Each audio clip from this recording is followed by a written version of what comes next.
Well,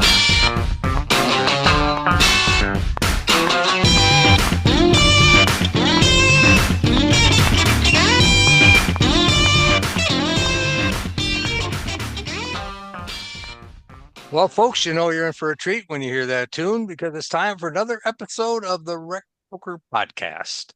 This is the forums edition, where we talk strategy based on posts from our forums or Discord server.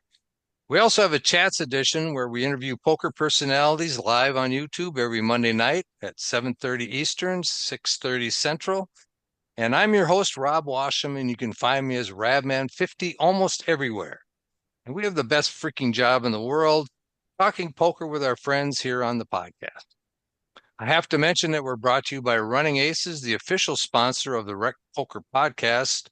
And most of what we do here is free. We're a largely volunteer-based organization, so we depend on support from our sponsors and also from our premium members who take part in our training material and study opportunities for only $22 a month. Do you like talking poker with your friends?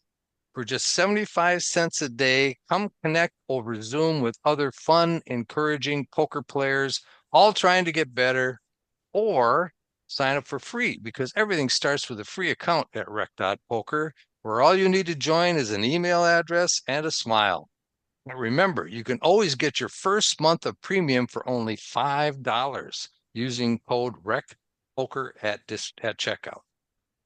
Now they're letting me host the show today, but I'm only one man, and it takes a group, a gang, a village, a crew to make all the magic happen around here. And we call this crew a group of wizards, the RecCing Crew. And if you want to learn more about me or the rest of the RecCing Crew, just go to rec.poker/crew, or you can listen up because you're about to meet a few of them right now on the air, starting with producing co-host Chris Jones. I'm Chris Jones. You can find me 5B5 on Twitter or 5x5 in the PokerStars home game, and I help run our monthly strategy segment called the Deep Dive. And I'm John Somsky, also known as Poker Geek MN, and I help organize our home games.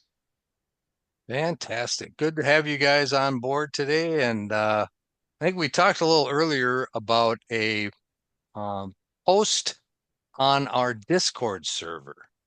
We have quite a robust server, a lot of people making a lot of comments, talking a lot of strategy.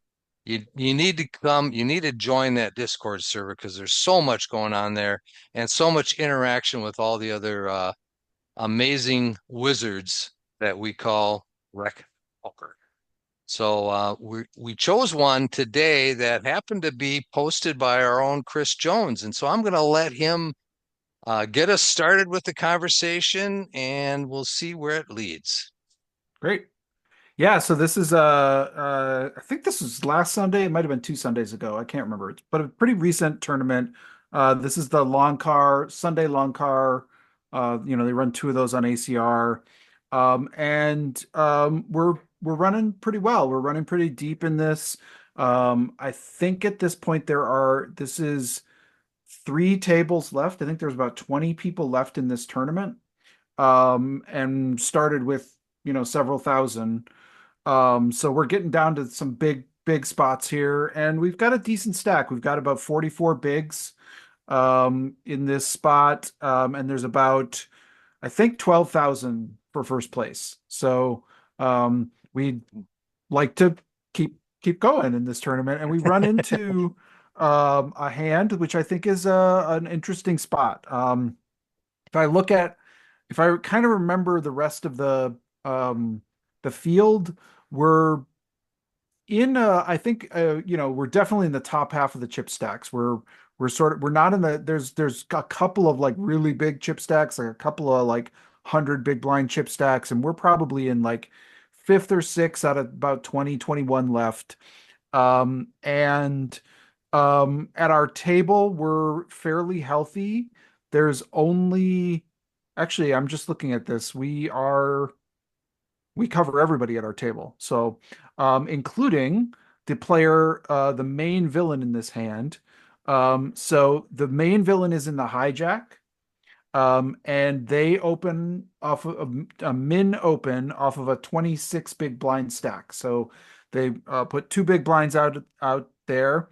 from the hijack, and we are on the button again as the chip leader of this table with Jack 10 of hearts. And we elect to flat this one. Um, I know this is a spot where we probably can three bet, and probably with the ICM implications and the chip lead, probably want to three bet quite a bit of the time. But I like the absolute position of this hand, and I like the very, Jack 10 suited is one of those like really nice, clean, playable hands, especially in position. So I think it's okay to flat this as well sometimes, but I'm open to criticism of that. But anyway, so I do flat this, both blinds fold, and we go to a flop. Do we want to talk about the pre-flop stuff first? Yeah, I think we can. I think that's a good place to start. Um, yeah, I like three betting Jack 10 suited, but now let's look at the circumstances that we have. The guy that opened has only 26 big blinds. So is Jack 10 suited the kind of hand that you want to three bet and then call it jam from a 26 big blind stack? I certainly don't. I wouldn't either. And like you said, Jack 10 suited is a very playable hand. So there's a lot of opportunity on the flop, and especially in position, to be able to realize the equity of your hand. So I definitely, um, if let's say we were deeper, let's say everybody was in the 50, 60, we weren't close to the money or anything like that. Yeah, then Jack 10 suited becomes a really fun three bet pre-flop. Trying to take it down right there. But in this particular spot with ICM considerations and the stack sizes that you're up against, yeah, I like a call. And I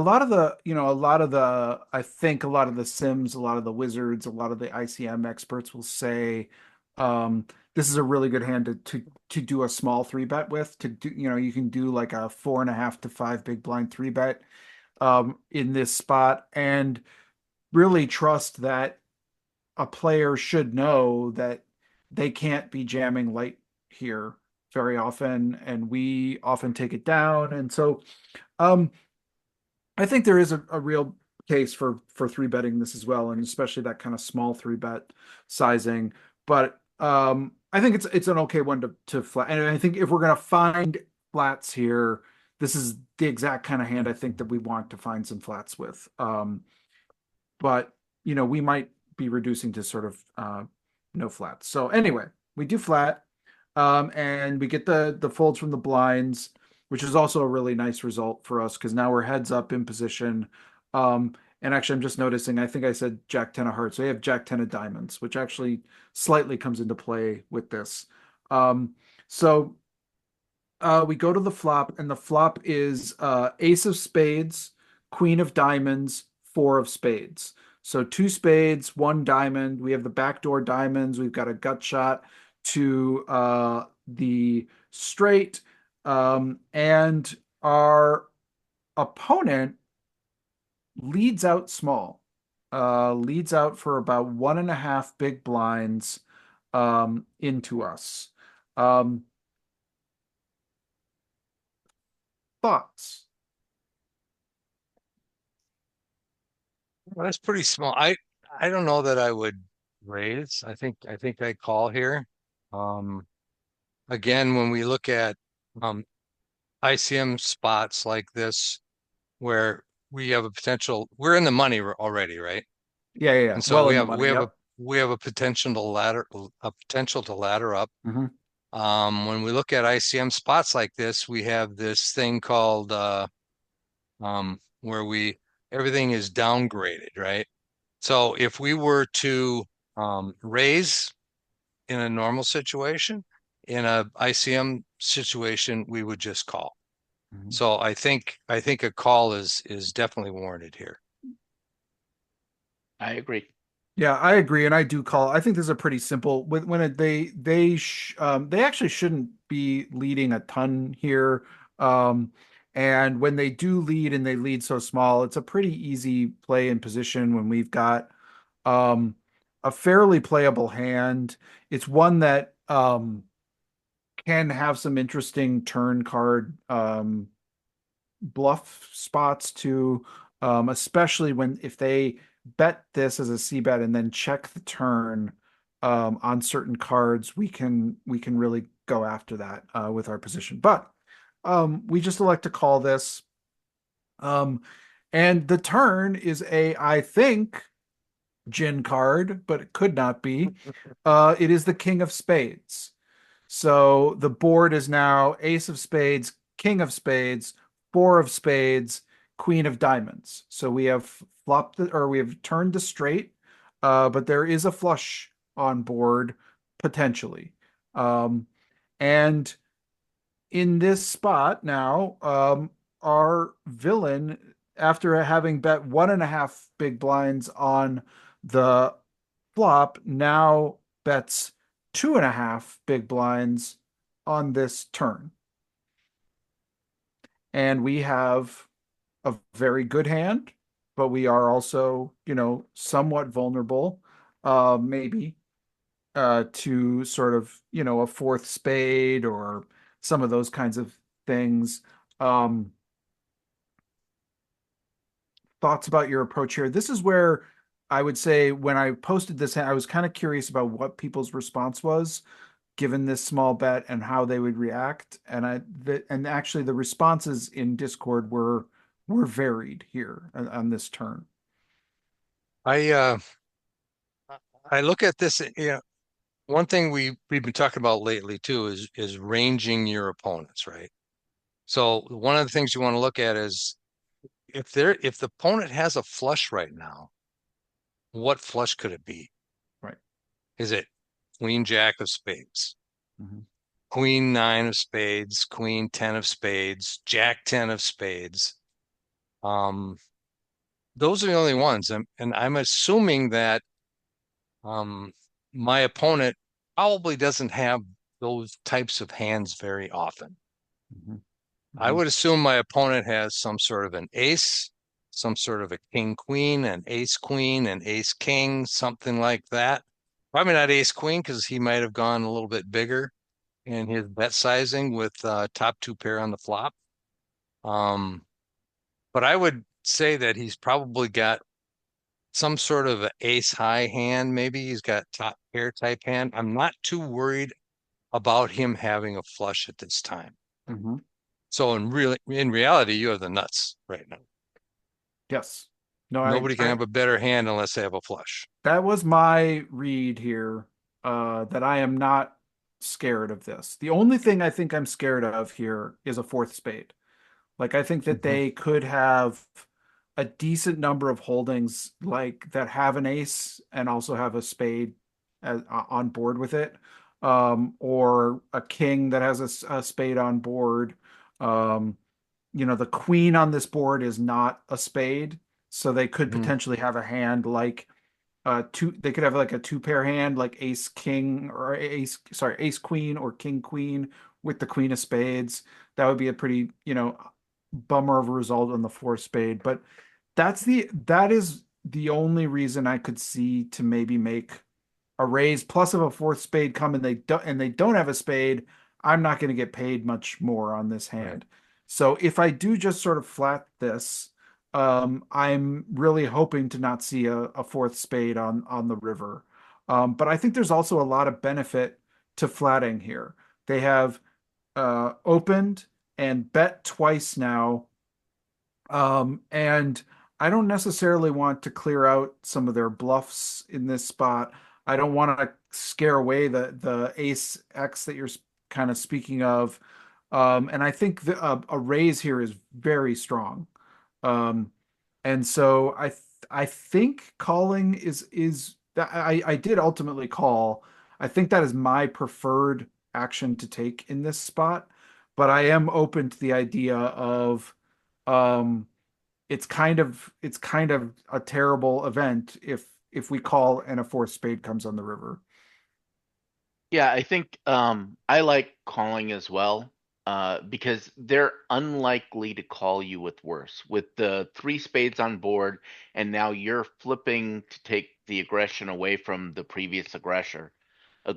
That just looks so strong that unless they have either a spade or a draw to the nut flush, Mm-hmm. with that, or already have a flush, um, it they're unlikely to put more money in the pot unless they've already got the flush, in which case you're putting the money in bad. Bad. Right. Right. Right. Yeah, yeah, I like what John said there. It seems to me that the worst thing you could do is raise and have somebody with a ace 10 with the 10 of spades or ace 9 with the 9 of spades to actually fold, Right. because there's so many hands that he could be doing this with, especially with his small bet sizing. I mean, Mm-hmm. we know that in ICM you're going to bet smaller anyway, but these bet sizes are very small. So he's definitely, if he was trying to chase you away, I think he would be betting a little bit bigger. Mm-hmm. So to me, it seems like he has a type of hand where he's expecting to get value from a worse hand. Yep. And so by raising, you're saying, hey, I don't have a worse hand. I have a better hand. So, and then they don't have a big enough hand that they're going to be able to call a raise. So I Right. love that all here. I think Yep. that's the only way you're going to get any more money out of this.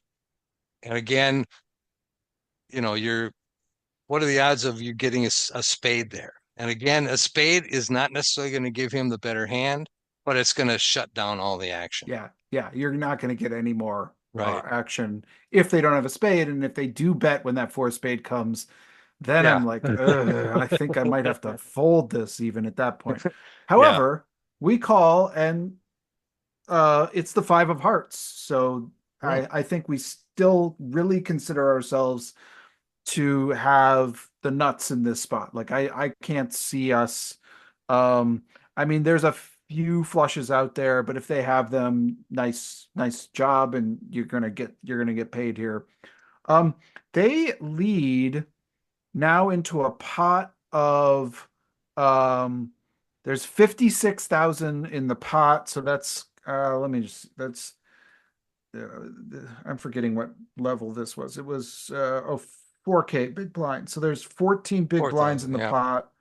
Um, they lead like 3.5 big blinds. So they went one and a half, 2.5, 3.5 big blinds. Um, and and they've got probably 18 or so behind. Um,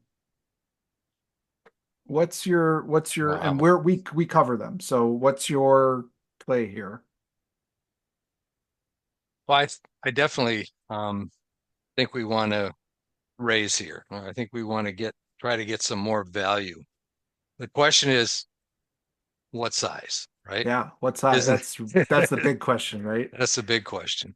Um, Now typically post flop sizing, for me, is usually 2.5, maybe almost 3 times whatever the bet was, unless it's one of those rare situations where you want to overbet the pot Hmm. to really polarize yourself. Um, but when you do that, you're going to get many more folds. And so you're in a position here, and especially at this stage of the game and the stack sizes involved, where you really want to try to eke a little bit more value out of your opponent. Hmm. You don't want to give them the opportunity to fold. So even though it's stronger, smaller bet is actually stronger because um, you have less bluffs in your range. Right. I think though that you don't want to go that, the big bet size here. Hmm. Hmm. So I like the sizing that you used. Not quite 3, Yep. like 2.5 or so is where you went. And I like that. I like that bet sizing. I went just under kind of 3x hit their bet to about nine big blinds off their three and a half Hmm. open. And this was another decision, including our own Taylor Moss. He writes River-Eyed Jam. It looks like you went smaller here, but that looks way stronger in my opinion. I'd have to have my bluffs go bigger, so I'm gonna go bigger with value too. So that's, his take is that I Hmm. really just should have just jammed this because it then covers my bluffs a little as well. Um, I was thinking like I'm really targeting a hand like ace queen or king queen here, and I felt like um a hand like that is not going to call a jam, but might call this bet. But I don't know. I don't know, but maybe we miss out. Maybe there's just some players who can't let go of an ace here. The ace 10 we were talking about, and they're just going to call off no matter how big you make it. So I don't know. I don't know what the right sizing is here. You do have stronger hands. I mean, you could have had a flush, right? You could have just Yes. as Yep. easily had the jack and 10 of spades as Yep. opposed to jack 10 of diamonds. So I agree with Taylor that you need to have something that you are going to play as strong as you would your big bluffs. I don't think this hand needs to be it. Hmm. And I think you are still in by doing the sizing you did, you are still likely to get called by worse. Two pairs still going to call you. Even aces might still call you there because it Hmm. looks like you're maybe just trying to take it away on the river here, thinking that maybe they were on the four flush or you want to pretend like you have the flush now, but you haven't really played it like that. So I like the way the bet size there. Okay. Yeah. Yeah, I think, we talk a lot about balancing your range. You're making sure that the actions that you take in this particular spot are actions you would take with a variety of hands. And I understand that. I understand that in the metagame or the overall game that you're playing, but here it's just one hand. We're playing this one hand at this one time that we're trying to get some value from. Hmm. So I don't want to chase him away. I want to get a little bit more value. Yep. And if he has a hand that he felt he could call an all in, he would definitely call this and he might actually raise. Hmm. Hmm. If he had one of those types of hands, he might think that you're just full of crap and he's got an ace king and he's going to go for it. Right. Right. Right. So I think you're giving him an opportunity to make a bigger mistake by raising when you raise a small amount. Hmm. Whereas he doesn't have an opportunity to make a mistake if you go all in. He's going to play perfectly. Right. Right. So, Yeah. Yeah. So I mean, thanks for those thoughts. Because I was definitely this was a hand that I was never really in question about what whether I was going to win. I mean, I thought, there's like a 2% chance that I'm going to lose this hand and that's going to stink. But for the most part, I knew I was winning this the whole way. But it was one of those hands where I was like, I am not sure how to get the most out of it. Um, so anyway, we go to this nine sizing and our villain folds. Um, so I don't think we were getting paid by much at all. Like I think this is probably just a lone ace or maybe a really sticky king that just just was trying to win it in the end, but then just gave up once they got raised. Um, but it's an interesting spot to think about how how we approach these sizings and how we kind of get paid when we have value. right.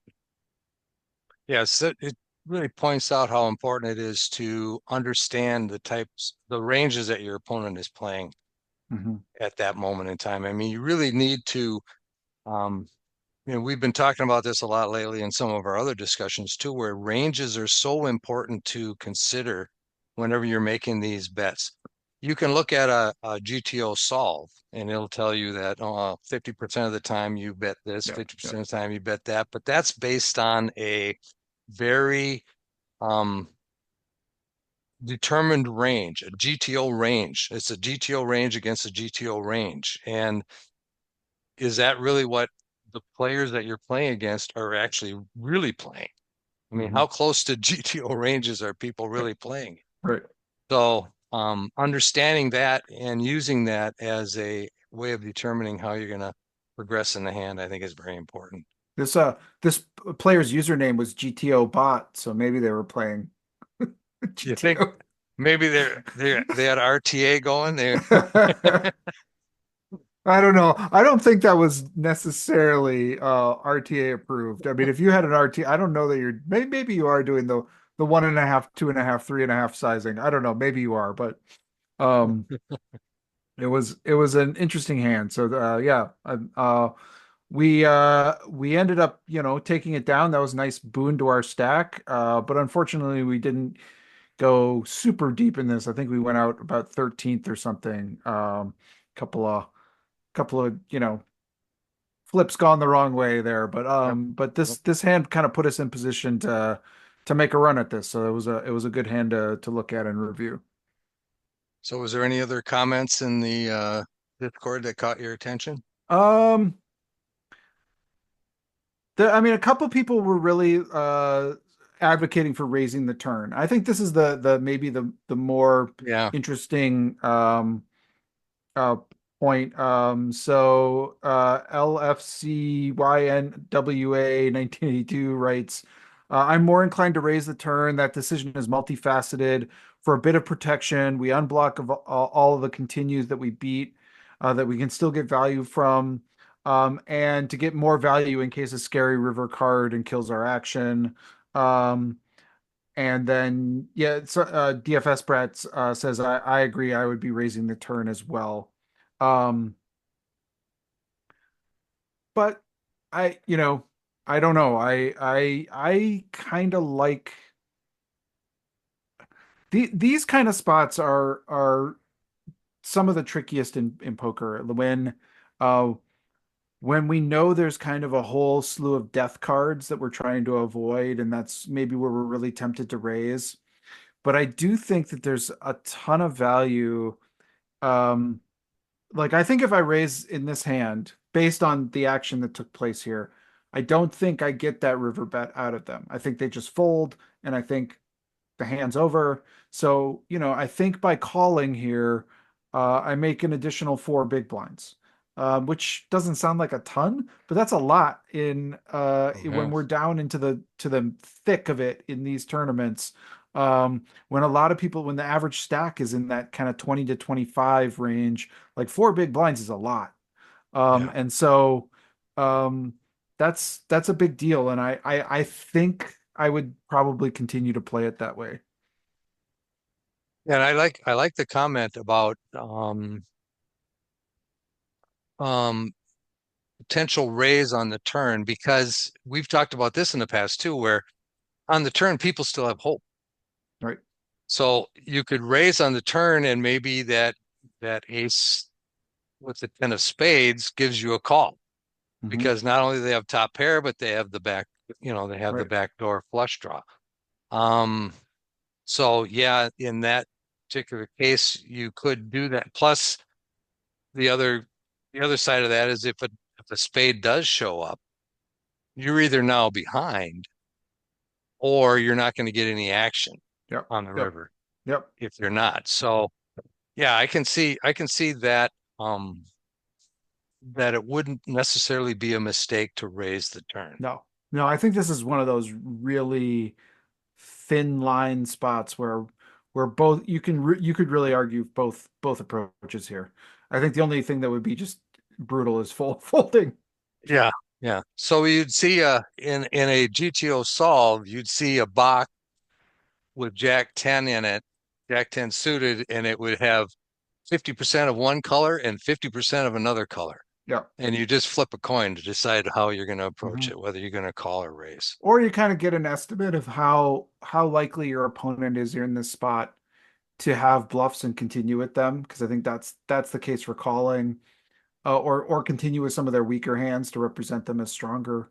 And if they're more likely to be chasing that spade or chasing that piece, and we think we can get value now on the turn, that's maybe the opponent we target with the raise here. Right. Very good. All right. Any other comments on this excellently played hand I by suppose we should Mr. just Jones? see if there's anything on. Nope, no comments in the YouTube. So I think we're good to go. All right. All right. If there's nothing else, we'll wrap up this edition of the Forums edition.